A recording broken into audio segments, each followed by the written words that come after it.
Et la septième et dernière vérité, c'est que le silence contient des réponses que le bruit ne peut offrir. Je voudrais vraiment que tu médites sur cette pensée et surtout sur cette noble vérité. C'est qu'il y a des messages profonds dans le silence. Nous sommes dans une société où le bruit, le vacarme sont des choses qui sont beaucoup plus appréciées contrairement au silence. Il faudrait que tu apprennes souvent à te taire. Te taire non pas parce que tu ne peux pas parler ou que tu ne veux pas parler, non. Mais te taire parce que tu veux prêter une attention profonde et particulière à toi-même. Tu ne te tais pas pour écouter l'autre, non.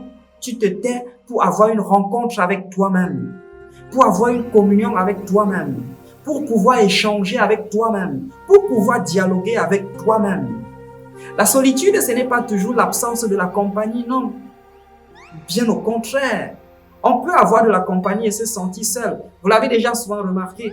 Dans un couple, l'autre vient dire « je me sens seul ». Mais comment tu te sens seul? Pourtant, elle est à la maison avec toi. Les enfants sont là.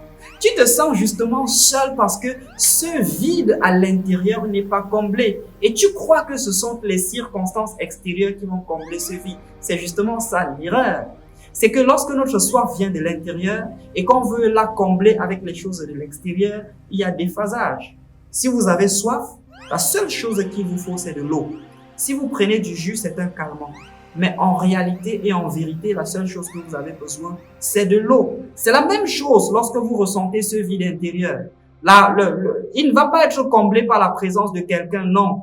Il va être comblé parce que vous prenez conscience que vous avez besoin d'être au rendez-vous avec vous-même, d'être en compagnie de vous-même et de pouvoir dialoguer avec vous-même. Vous allez maintenant me demander comment est-ce qu'on dialogue avec soi-même.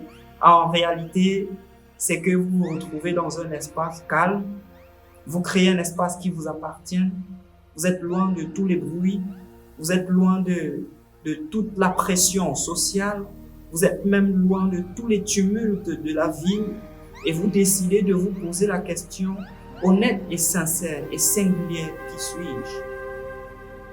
Qu'est-ce que j'ai à manifester en cette existence? Qu'est-ce que je laisserai comme héritage? Vous ne vous posez pas ces questions dans le but d'avoir des réponses immédiates, non. Vous vous posez ces questions justement pour que l'être divin qui est en vous commence à s'élever pour pouvoir donner un sens à votre existence. C'est pour ça que vous vous posez ces questions-là.